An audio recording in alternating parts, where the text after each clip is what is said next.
Halo semuanya, perkenalkan nama saya Sevina Limbong dengan NIM C1402011076 dari kelompok 4 Fisiologi Reproduksi. Pada video kali ini akan ditampilkan presentasi terkait fisiologi reproduksi mulai dari pertemuan 1 hingga pertemuan terakhir.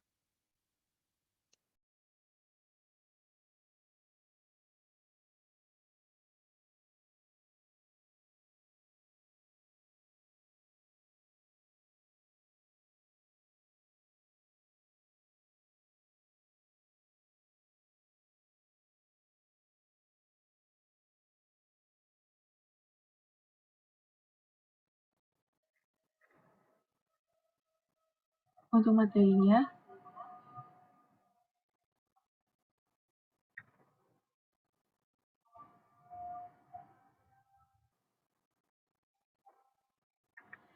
yakni fisiologi reproduksi akuatik. Yang pertama membahas terkait ciri seksual primer dan sekunder pada ikan. Ciri seksual primer merupakan ciri yang berhubungan langsung dengan aktivitas reproduksi, serta dapat dilihat contohnya itu ada gonad dan reproduksinya seperti pada jantan ini testis dan van deferensnya, dan pada betina itu ovarium dan oviduknya. Kemudian ada ciri seksual sekunder pada ikan, yang terlihat dari ciri luar atau fisik serta terbagi menjadi dimorfisme dan dikromatisme. Kalau dimorfisme ini dapat dilihat dari morfologi, ukuran, bentuk tubuhnya itu, dan organ khususnya. Kemudian untuk dikromatisme ini dapat dilihat dari warna dan coraknya. Nah, ini adalah organ reproduksi pada ikan sembilang.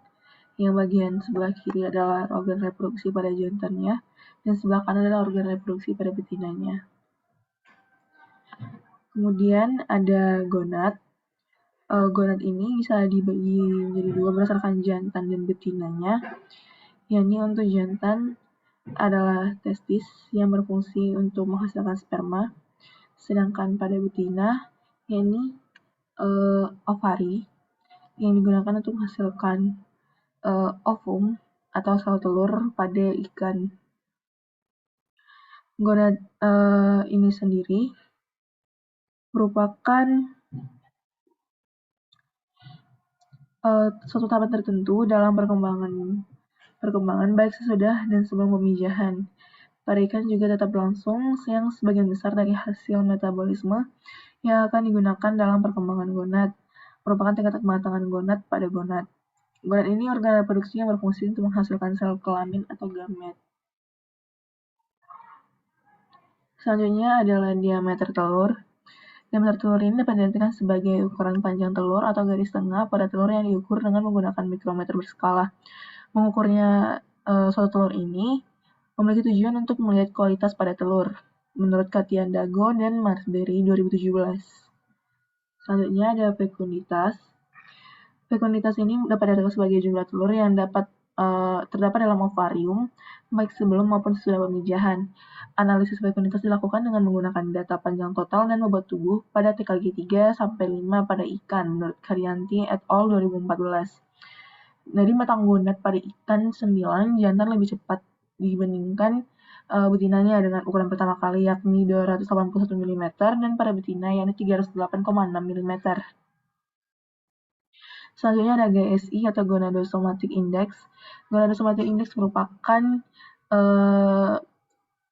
metode pengukuran yang dilakukan dengan membandingkan bobot tubuh ikan pada ikan yang dilakukan perhitungan dengan bobot gonadnya.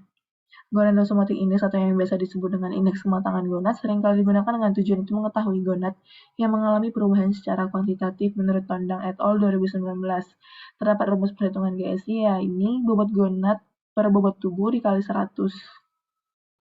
Selanjutnya ada HSI atau Hepatosomatic Index, di mana Hepatosomatic Index ini diartikan sebagai suatu nilai kuantitatif di mana nilai tersebut memberikan suatu gambaran terkait pertambahan bobot hati yang beriringan dengan peningkatan GSI dalam perkembangan gonad, menurut Putra et al. 2017. Selain itu, menurut Hismayati et al. 2015 juga mengatakan bahwa Hepatosomatic Index atau HSI dapat diartikan sebagai suatu rasio bobot hati dengan bobot ikan. Perhitungannya tidak jauh berbeda dengan GSI, yakni dengan HSI sama dengan dapat dilihat pada rumus sebelumnya, bobot hati dibagi bobot tubuh dikali 100. Ini merupakan nilai kuantitatif dari GSI, HSI, TKG, bobot dan panjang ikan sebilang menurut Putra et al. 2020. Selanjutnya ada seks reversal, yang dapat diartikan sebagai sebuah manipulasi diferensiasi pada jenis kelamin yang dapat mengarah pada pembalikan kelamin, baik dari kelamin jantan ke betina atau dari kelamin betina ke kelamin jantan menurut Heriati 2015. Selanjutnya induksi hormon. Induksi hormon ini merupakan teknologi reproduksi buatan untuk mempercepat proses ovulasi serta pemijahan buatan tanpa stripping yang dapat dilakukan dengan perangsangan hormonal atau induksi hormon pada fase kematangan gonad akhir. Induksi hormon ini dilakukan dengan menyuntikkan hormon-hormon hormonal seperti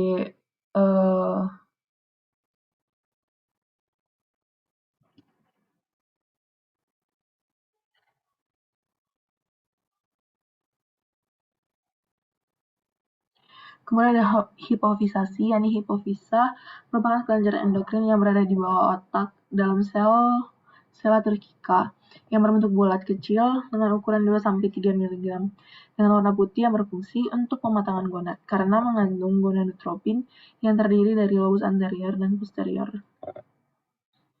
Selanjutnya pada ikan nila. Ikan nila atau Oreochromis niloticus ini dapat dilihat perhitungan pada bobot tubuhnya sebesar 167 gram dengan bobot gonad sebesar 0,55 gram dan bobot hatinya sebesar 2,5 gram. GSI atau Gonadosomatic Index-nya sebesar 0,33% dan HSI atau Hepatosomatic Index-nya sebesar 1,5%. Selanjutnya teknik biosai. Biosai dapat didefinisikan sebagai pengujian dari suatu zat untuk mendeterminasi keberadaan dan juga dampak yang dihasilkan. Uji biosai merupakan salah satu uji toksisitas, di mana dengan uji toksisitas ini dapat mengetahui efek dari suatu senyawa toksik dan juga memberi informasi terhadap perkembangan budidaya perikanan. Teknik biosai juga digunakan untuk menentukan suatu hubungan dari konsentrasi dan juga toksisitas pada makhluk hidup, menurut Daniele et al. 2012. Cara penggunaan biosai ini adalah memperlakukan suatu organisme akuatik dengan cara yang berbeda yang dapat diamati dari suatu perubahan respon biologis organisme tersebut, di mana perubahan tersebut diamati melalui molekul sel, perilaku, dan fisiologisnya menurut Vangelis et al. 2019. Selanjutnya ada pengawetan gamet.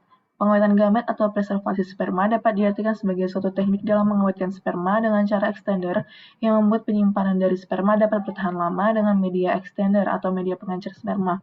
Di sisi lain, manfaat dari teknik pengawetan sperma ini bermanfaat dalam menyingkronkan kesetiaan gamet betina maupun jantan, di mana dalam memanfaatkan sperma spesies ikan yang dalam produksi spermanya di bawah batas normal, menurut Kurma dan Betsy 2015. Sekian video dari saya. Berikut daftar pustaka yang digunakan. Terima kasih.